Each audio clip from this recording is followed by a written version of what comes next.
Evangelho de Jesus Cristo segundo São Marcos. Glória a vós, Senhor. Naquele tempo, Jesus chamou os 12 discípulos e começou a enviá-los 2 a 2, e deu-lhes poder sobre os espíritos imundos.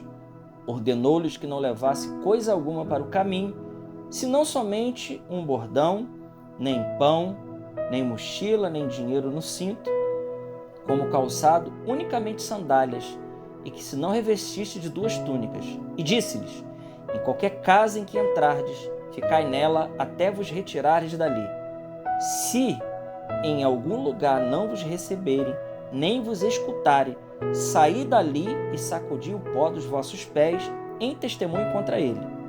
Eles partiram e pregaram a penitência, expeliram numerosos demônios, ungiram com óleos a muitos enfermos e os curaram.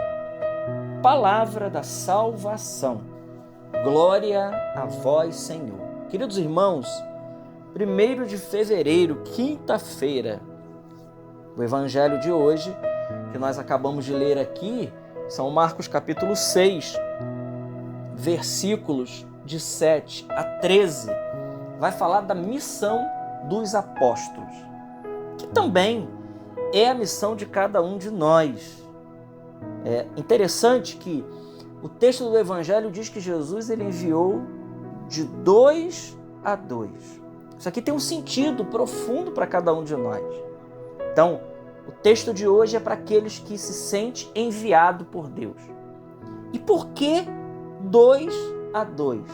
Nunca nos fizemos essa pergunta. Por que Jesus não enviou 3, não enviou 4, grupos maiores, e envia 2 a 2?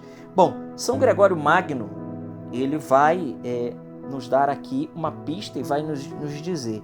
Ele diz que enviou a pregar os discípulos de 2 a 2, porque 2 são os preceitos da caridade. Quais são esses preceitos? Amar a Deus e amar ao próximo. E Jesus diz que aqui está o resumo de toda a lei. E, segundo São Gregório Magno, não dá para ter caridade entre um só. A caridade, ela se reflete à medida que tem de 2 para cima, né? A caridade é isso, é algo que reflete entre as pessoas, né?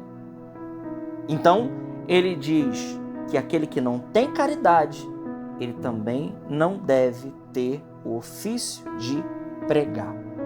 Isso é importante, tá? Porque, veja, o ministério da pregação, e todos nós somos chamados a evangelizar, seja com palavras ou com a vida. 1 Coríntios 9,16 diz: ai de mim se eu não pregar o evangelho. Essa palavra, quando São Paulo disse, ele não está se referindo somente a ele, mas ele está, de alguma maneira, mostrando também a nossa missão, que é de evangelizar. Nós somos chamados à seara da evangelização. Nós somos chamados a isso. Mas São Gregório Magno nos ensina que nós precisamos ir revestido da caridade de Cristo. E isso é muito importante, queridos irmãos, porque sem a caridade nós podemos fazer qualquer outra coisa. Sem caridade, a nossa pregação ela pode virar até uma espécie de filantropia. Porque é a caridade que está sentindo a todas as coisas. Veja, São Paulo aos Coríntios, capítulo 13, 1 Coríntios 13, o hino à caridade, ele vai dizer que a gente pode até dar o nosso corpo para ser queimado. Mas se a gente não tiver caridade, tudo isso é como um símbolo que retine. Tudo isso é oco, tudo isso é estéril, tudo isso é vazio. E em que se resume o preceito da caridade? Primeiro, e aqui é importante dizer, amar a Deus sobre todas as coisas. Eu vejo hoje, e isso é notório, que muitas pessoas hoje estão querendo pular degraus e inverter o mandamento de Deus. O primeiro mandamento, meus amigos, continua sendo o primeiro mandamento. É impossível verdadeiro amor aos irmãos se antes esse amor não é a Deus. Ora, o amor às criaturas sem amar a Deus chama-se filantropia, que a gente poderia nem colocar isso como um amor. A gente poderia colocar isso como uma ajuda, como qualquer outra coisa. E eu não estou dizendo que isso não faça bem aos outros, mas isso não é eficaz. Isso não é a caridade de Cristo. É um aliviamento de consciência, algo do tipo, mas a verdadeira caridade sobrenatural é aquela que, em primeiro lugar, a gente está amando a Deus ante todas as coisas. Ora, Santa Teresa de Calcutá, por exemplo, que as pessoas têm ela como a mulher da caridade, e ela fez muita caridade, mas certa vez, quando ela foi entrevistada, essa grande santa da caridade realmente, descobriram que a vida espiritual dela de oração era 2 vezes mais do que aquilo que ela fazia de caridade. Só para dizer que aquela mulher rezava mesmo. Que tudo aquilo que ela fazia era porque ela estava amando a Deus. E veja, em filosofia nós aprendemos que existe um objeto material e existe um objeto formal. E esse objeto mais importante é o objeto formal, sem dúvida alguma. Então, quando nós, por exemplo, amamos uma pessoa, o objeto material daquele amor é aquela pessoa. Mas o objeto formal é sempre Deus. E isso, irmãos, pode parecer uma bobagem, mas isso muda tudo. Por quê? Porque você está amando a Deus com o próprio amor de Deus. Então, esse amor, quando esse amor é derramado nas criaturas, isso se torna um amor sobrenatural. Ao ponto de que você vai fazer pelo seu semelhante coisas que humanamente você seria incapaz de fazer. Então, isso reflete que esse amor é um amor profundo de Deus. Esse é o amor caridade e é esse amor que santifica. Então, São Gregório nos ensina que 2 a 2 por isso, porque nós precisamos ir revestido da caridade nessas 2 facetas. Amar a Deus em primeiro lugar e amar o próximo como consequência desse amor a Deus. Depois, o texto diz, Jesus diz ali, não leveis bolsa, mochila, coisa alguma, 2 túnicas. Bom, ele está dizendo que a confiança do pregador, ela precisa estar unicamente em Deus.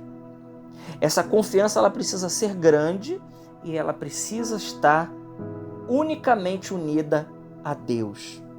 Embora a gente não faça provisão de bens para esta vida, de modo muito seguro, nós sabemos que nenhum desses bens nos faltarão. Gente, que coisa maravilhosa. E isso reflete e reverbera em uma outra passagem bíblica. Jesus diz: aquele que deixar pai, mãe, casa, por causa de mim, receberá 100 vezes mais casa, pai, irmão, tudo nesta vida. A semente do Evangelho consiste nisso. Diz lá a palavra, se o grão de trigo que cai na terra, ele não morre, ele permanece só um grão de trigo. Mas se ele morre, ele produz muitos frutos. Veja, irmãos, que coisa maravilhosa.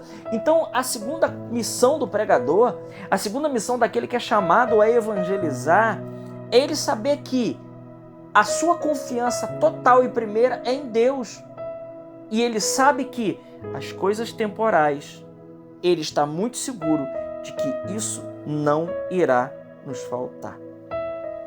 Porque se a gente se ocupa demais com as coisas temporais, nós vamos ter muito pouco para oferecer das coisas eternas, que é a mais importante. Por isso Jesus, ao enviar, revestido dos 2 mandamentos, o do mandamento da caridade, que se divide nesses 2 grandes braços, amar a Deus e amar ao próximo, e depois uma confiança inabalável em Deus, sabendo que, mesmo que a gente precise dos bens temporais, Deus não irá deixar faltar para aqueles que vão anunciar em seu nome. Aqui está a receita, aqui está a formação que Jesus dá para aquele que ele chama e que ele quer enviar. E isso aqui nos coloca numa dimensão muito maravilhosa, muito bonita, numa dimensão de confiança. Quantas pessoas dizem ter confiança em Deus, mas não é capaz de adaptar a sua vida àquilo que Deus tem para ela?